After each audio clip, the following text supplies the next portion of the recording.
नालासोपाऱ्यातून एक मोठी आणि धक्कादायक बातमी समोर आली आहे। वाढदिवसाच्या कार्यक्रमात केक खाल्ल्यानंतर तब्बल 11 जणांची प्रकृती बिघडली आहे।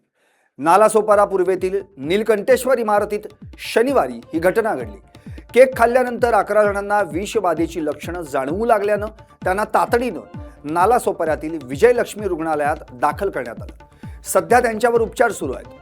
दरम्यान या गंभीर घटनेची दखल घेत वसई विरार शहर महानगरपालिकेचे महापौर अजीव पाटील यांनी रुग्णालयाला भेट देत रुग्णांची आणि त्यांच्या नातेवाईकांची विचारपूस केली।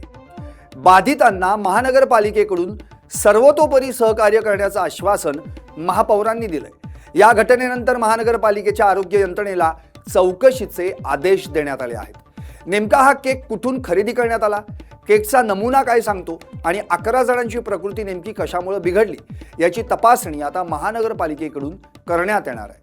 त्यामुळे केकमधूनच विषबाधा झाली का याचा तपास आता महापालिका आरोग्य विभागाकडून केला जाणार आहे। या चौकशीत नेमकं काय समोर येतंय याकडे सर्वांचंच लक्ष लागून राहिलंय।